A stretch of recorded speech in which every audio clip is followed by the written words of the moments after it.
Salut à tous, c'est Jordan et aujourd'hui on va voir comment écrire un poème comme Charles Baudelaire, rien que ça. Alors effectivement c'est un bel enjeu, un beau projet. Bien sûr l'idée ici c'est tout simplement de comprendre un petit peu ce qui démarque, ce qui différencie, ce qui distingue en fait l'écriture de Baudelaire par rapport bien sûr aux autres poètes par exemple de son époque. Et puis on va donc regarder le fond et la forme. Mais on va surtout regarder le fond, parce que Baudelaire, au niveau de la forme, alors je sais que je peux attirer un petit peu du désaccord, mais au niveau de la forme, eh bien, il a quand même été l'élève de Théophile Gautier, et effectivement, on retrouve certains aspects, certaines inspirations au niveau de son écriture. Je veux dire, au niveau formel. Au niveau du fond, quand Théophile Gautier était pour le principe de l'art pour l'art, ça veut dire le beau pour le beau, on met l'accent sur la forme, un petit peu, parfois, souvent au détriment du fond.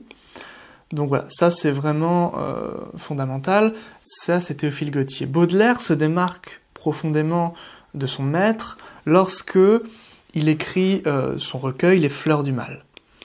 Alors effectivement, il rend hommage à Théophile Gautier, à son maître. C'est ce qu'on retrouve dans le petit préambule. Et en même temps, il prend son envol, il se distingue par les thèmes qu'il va employer, par également aussi la forme, bien sûr, puisque la forme, bien sûr, n'est pas complètement distincte du fond, et bien sûr, elle sert toujours le fond, et doit toujours servir le fond en poésie. Alors, qu'est-ce qui distingue l'écriture de Baudelaire des autres textes? Première chose, et je vais te donner trois choses assez proches d'ailleurs, mais assez intéressantes. La première chose, c'est qu'il ne va pas hésiter à plonger dans les ténèbres. Les Fleurs du Mal, hein, c'est assez équivoque, assez explicite. Plonger dans les ténèbres. Donc là, effectivement, on peut se dire, Baudelaire est assez... C'est un chercheur, en fait. C'est un chercheur, c'est un archéologue de l'intérieur.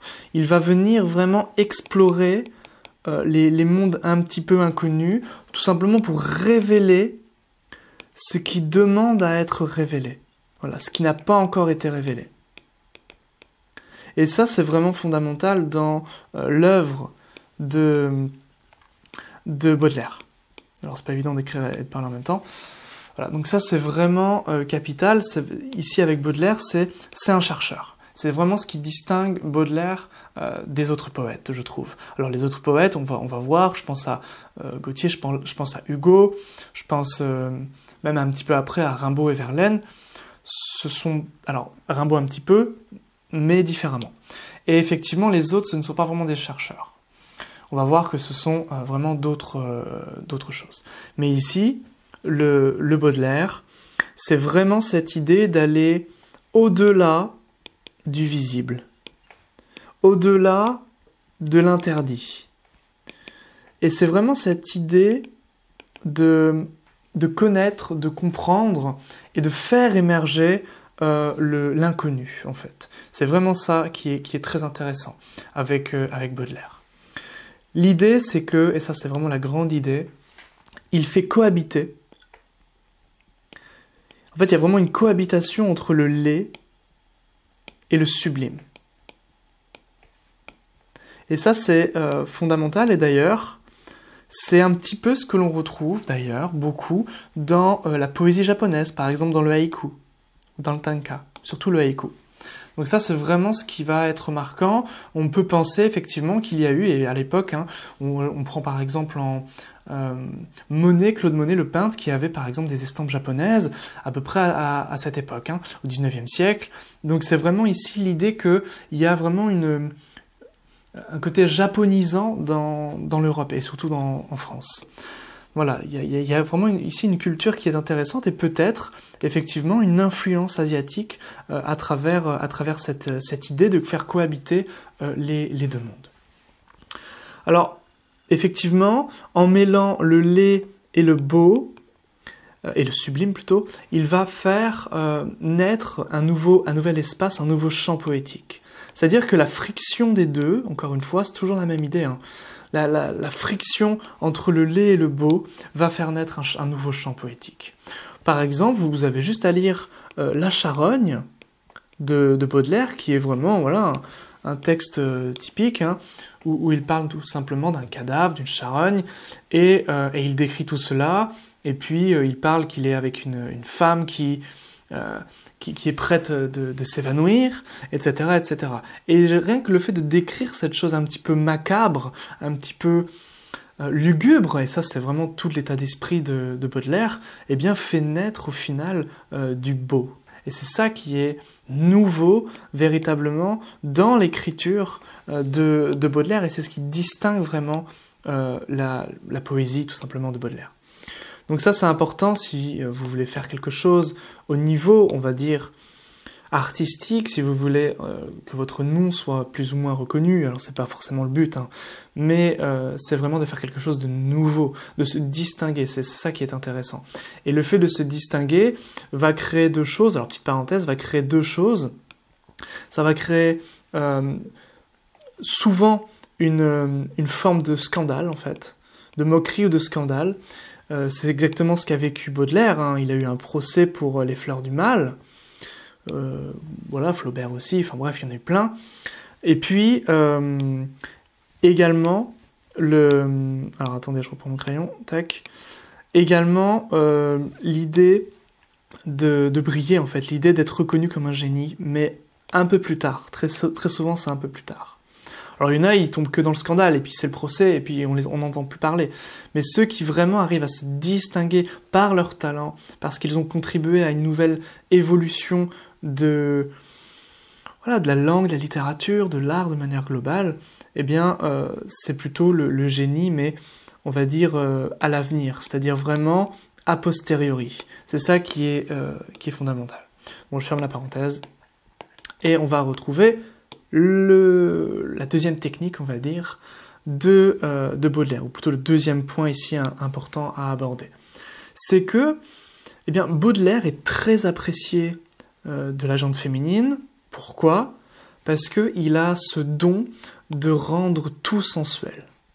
Et ça, c'est véritablement un talent qui est vraiment très intéressant, surtout quand on est poète, c'est qu'il arrive à rendre tout sensuel. Qu'est-ce que ça veut dire ? Ça veut dire que il va écrire sur les 5 sens, et que ces 5 sens vont être vraiment hyper sensibilisés. C'est ça qui est ici très intéressant. Et il va vraiment créer, parfois même, 5 mondes, 5 univers dans un sens. Et puis ensuite, il va entremêler ces sens. Après, c'est pas le dérèglement non plus des sens à la Rimbaud.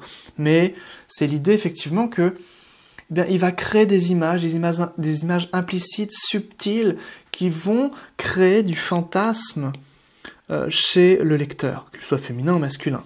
Mais c'est vraiment ici cette idée que, en écrivant sur du subtil, en fait, en subtilisant, en raffinant ces images,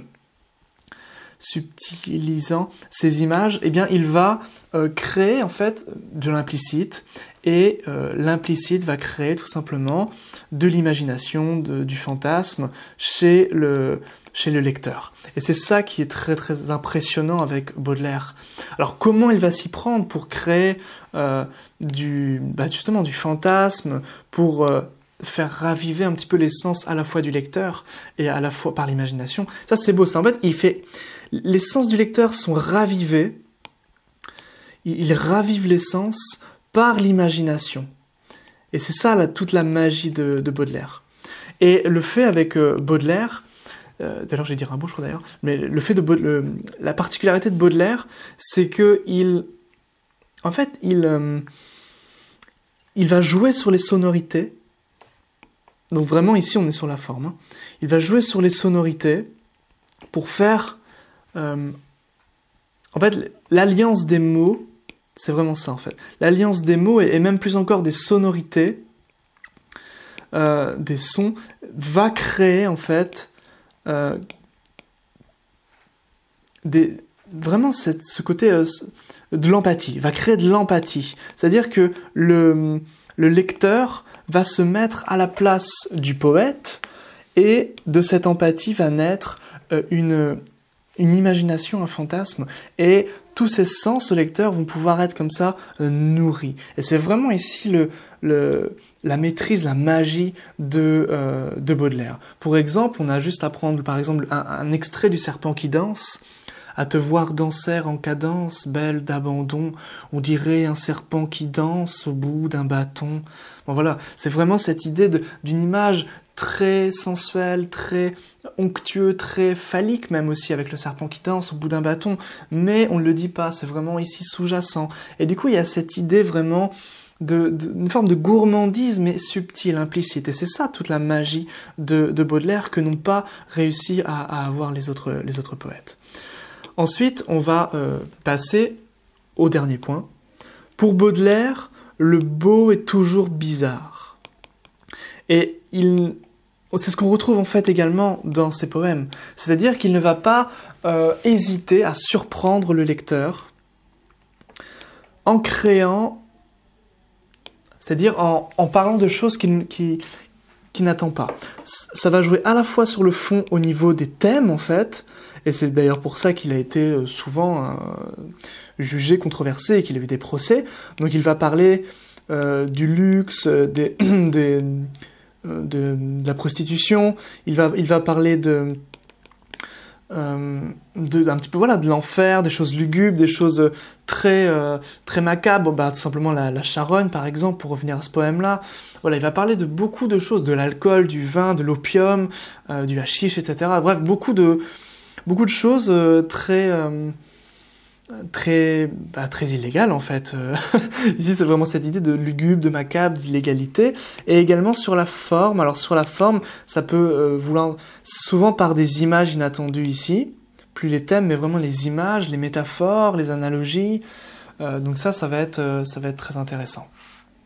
Par exemple, au préambule, au début des Fleurs du Mal, il va parler des enfers qui puent. Je sais que quand j'ai lu la première fois à 17 ans ce poème où il parle des enfers qui puent, j'ai dit mais pourquoi il écrit les enfers qui puent? Enfin, c'est bizarre comme image, comme expression même. Et en fait, c'est vraiment pour choquer, pour surprendre, et ça marche bien sûr.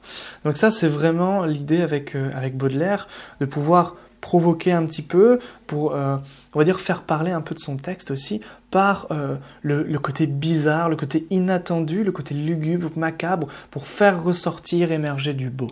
Et ça, c'est typiquement baudelairien.